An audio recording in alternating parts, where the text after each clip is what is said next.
प्रिय विद्यार्थियों नमस्कार। आज की कक्षा में हम ध्रुव स्वामिनी नाटक से द्वितीय अंक को पढ़ेंगे।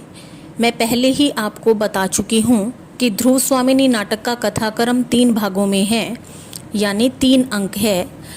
प्रथम अंक को हम पढ़ चुके हैं।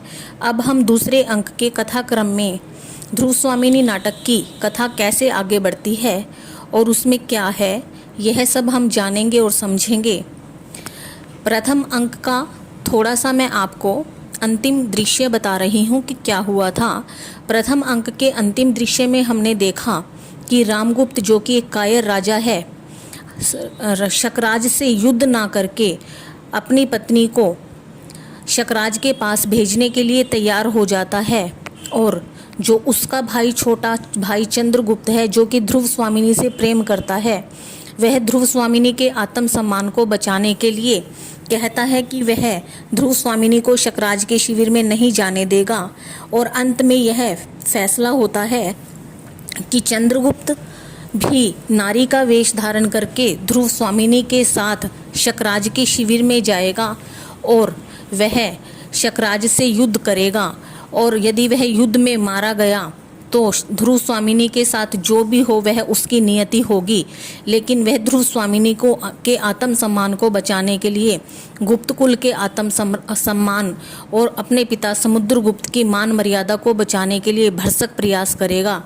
और वह सभी सामंत स्त्रियों और सभी सामंत कुमारों के साथ और ध्रुव स्वामिनी के साथ नारी का वेश धारण करके शकराज के शिविर में प्रवेश करता है। यहाँ तक हमने प्रथम अंक पढ़ा। अब दूसरे भाग में, दूसरे अंक में कथाक्रम क्या है देखिए संवाद। द्वितीय दृश्य। शक दुर्ग के भीतर सुनहले काम वाले खंभों पर एक दालान, बीच में छोटी छोटी 2 सीढ़ियाँ, उसी के सामने काश्मीरी खुदाई का सुंदर लकड़ी का सिंहासन। यानी जैसे ही शक्र दुर्ग के दृश्य का वर्णन किया गया है, जो शकराज का महल है, उसमें सुनहले खंभे लगे हुए हैं। सुनहले खंभों के बीच में छोटी छोटी सीढ़ियाँ बनी हुई है और उसमें एक कश्मीरी खुदाई का सुंदर सा एक लकड़ी का सिंहासन लगा हुआ है। बीच में 2 खंभे खुले हुए हैं। सिंहासन के दोनों तरफ 2 खंभे शोभा को पा रहे हैं। उनके दोनों ओर मोटे मोटे और चित्रों वाले तिब्बती ढंग के रेशमी पर्दे टंगे हुए हैं और उन खंभों के दोनों ओर मोटे मोटे और सुंदर चित्रों वाले तिब्बती ढंग के रेशमी पर्दे शोभा को पा रहे हैं। सामने छोटे से आंगन में दोनों ओर क्यारियों में 2-4 पौधे हैं और लताएं फूलों से लदी दिखाई पड़ती है। और सामने की ओर आंगन में क्यारियों में पौधे लगाए गए हैं और उन पर जो लताएं फैली हुई है वो फूलों से लदी हुई है। यह शकराज के महल अर्थात उसके शिविर का दृश्य है। कोमा प्रवेश करती है। अब हम जानेंगे कि कोमा पात्र कौन है। कोमा शकराज की पत्नी है। कोमा अपने पति शकराज या महाराज के महल में प्रवेश करती है। कोमा धीरे धीरे चलती पौधों को देखती हुई कहती है, इन्हें सींचना पड़ता है, नहीं तो इनकी रुखाई और मलिनता सौंदर्य पर आवरण डाल देती है। कोमा पौधों को देखती जाती है और कहती है कि इन पौधों को विकसित करने के लिए जिस प्रकार से प्रतिदिन इनको पानी देना पड़ता है, इनको सींचना पड़ता है, वरना तो ये सूख जाएंगे और इनका सौंदर्य खत्म हो जाएगा। आज तो इनके पत्ते धुले भी नहीं हुए हैं, लेकिन आज तो लगता है कि इनको किसी ने सींचा नहीं है, पानी नहीं दिया है, क्योंकि पत्तों पर मिट्टी की धूल जमी हुई है। इनमें फूल जैसे मुकुलित होकर ही रह गए हैं, अर्थात फूल पानी ना देने के कारण मुकुल से, कली से निकल नहीं पाए हैं। खिलखिलाकर हंसने का मानो इन्हें बल नहीं, अर्थात फूल कली से निकलकर तभी खिलखिलाएंगे जब उनको सींचा जाएगा, लेकिन इनमें ऐसा बल ही नहीं है। सोचकर ठीक इधर कई दिनों से महाराज अपने युद्ध विग्रह में लगे हुए हैं और मैं भी यहाँ नहीं आई। अर्थात इन पौधों के इन सिंचन के माध्यम से कोमा यह इशारा करना चाहती है कि प्रेम भी एक सिंचन भाव है, अर्थात प्रेम की भी सिंचाई की आवश्यकता होती है। अर्थात प्रेम को जितना अधिक बढ़ाया जाए तो वो बढ़ता है, अगर उस प्रेम के भावों को ना समझा जाए तो वह भी बिखर कर रह जाता है। और क्या कहती है वो कि इन दिनों महाराज युद्ध के विचार विमर्श में ही लगे हुए हैं और वह भी महाराज से मिलने के लिए कई दिनों से नहीं आए, तो फिर इनकी चिंता कौन करता, अर्थात इन फिर पौधों की चिंता कौन करता। उस दिन मैंने यहाँ और भी 2 मंच रखने को कहा था, पर सुनता कौन है। मैंने यहाँ पौधों की 2 क्यारियाँ और बनाने के लिए 2 मंच और रखने के लिए कहा था, लेकिन किसी ने जैसे मेरी बात को सुना ही ना हो, अर्थात अनसुना कर दिया हो। सब जैसे रक्त के प्यासे, प्राण लेने और देने में पागल। ऐसा लगता है कि मेरी बातों की तरफ तो किसी का भी कोई ध्यान ही नहीं है। राजा और राजा के साथ सभी लोग युद्ध करने की तैयारी में लगे हुए हैं, जैसे सभी एक दूसरे के रक्त के प्यासे बन गए हों। सभी जैसे अपने प्राणों की आहुति और दूसरों के प्राणों को लेने के लिए तैयार हों। वसंत का उदास और अलस पवन आता है, चला जाता है, कोई उसके स्पर्श से परिचित नहीं। ऐसा जीवन वास्तविक नहीं। कहते हैं कि जिस तरह से अगर वसंत इतना खुशनुमा हरियाली भरा वातावरण होता है और वो उदासी में बीत जाए और चला जाए और उस वसंत के सौंदर्य से के स्पर्श से कोई परिचित ही ना हो, और ऐसा ही जीवन हम सबका भी बन गया है। वास्तविक रूप में जीवन का सही रूप यह नहीं है। सीढ़ी पर बैठकर सोचने लगती है, प्रणय प्रेम जब सामने से आते हुए तीव्र आलोक की तरह आंखों में प्रकाश पुंज उड़ेल देता है, तब सामने की सब वस्तुएं और भी अस्पष्ट हो जाती हैं। महत्वपूर्ण पंक्तियां हैं। ध्रुव स्वामिनी कोमा कहती है कि जब सामने से आते हुए तीव्र आलोक की तरह आंखों में प्रकाश पुंज उड़ेल देता है। कहते कि जब सामने से सूरज चमक रहा हो और वह अपना तेज चमकता हुआ प्रकाश आंखों पर एकदम से पड़ता है, तो हमें सामने की जो भी वस्तुएं हैं वो स्पष्ट रूप से दिखाई देने लग जाती हैं और अपनी ओर से कोई भी प्रकाश की किरण नहीं। लेकिन जब प्रकाश की किरण हमारी तरफ नहीं होती तो हमें सभी स्पष्ट वस्तुएं भी अस्पष्ट दिखाई देती हैं। तब वही, केवल वही हो पागलपन, भूल हो, दुख मिले। अर्थात इसी तरह से शकराज ने भी अपने जीवन को बना लिया है। अर्थात उनकी एक पत्नी भी है जो उनसे अत्यधिक प्रेम करती है। शकराज का इन सब बातों की तरफ कोई ध्यान ही नहीं है। अर्थात शकराज ने अन्य सभी लोगों और स्वयं को भी युद्ध करने में ही व्यस्त कर लिया है। ऐसा करना उचित नहीं है। आगे की पंक्तियां महत्वपूर्ण हैं। देखिए, प्रेम करने की एक ऋतु होती है, उसमें चूकना, उसमें सोच समझकर चलना दोनों बराबर हैं। सुना है दोनों ही संसार के चतुरों की दृष्टि से मूर्ख बनते हैं। तब कोमा तू किसे अच्छा समझती है गाती है।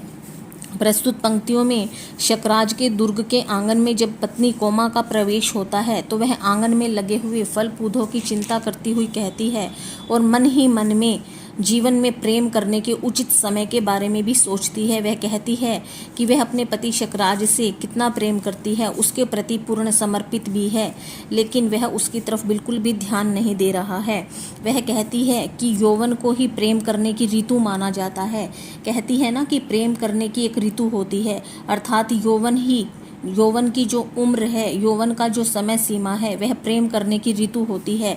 अपने प्रेम में मस्त कोमा कहती है कि जीवन में प्रेम करने की एक ऋतु होती है। जिस प्रकार प्रकृति ने भी बसंत को प्रेम करने की ऋतु बनाया है, वैसे ही जीवन में यौवन भी प्रेम करने की एक अवस्था है। जो व्यक्ति इस आयु में प्रेम करने में चूक जाते हैं, वे यौवन बीत जाने पर पश्चाताप करते हैं, या फिर यौवन में सोच समझकर चलना भी चूकने के बराबर होता है, क्योंकि यौवन में पागलपन अधिक होता है। इसलिए उस समय सोचने समझने या लाभ हानि को देखने का अवसर नहीं होता। संसार के लोगों की दृष्टि में प्यार में चूकने या सोच समझकर प्यार करने वाले दोनों ही मूर्ख बनते हैं।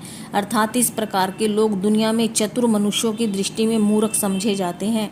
इन पंक्तियों में कोमा के हृदय की प्रेम भावना को उद्घाटित किया गया है।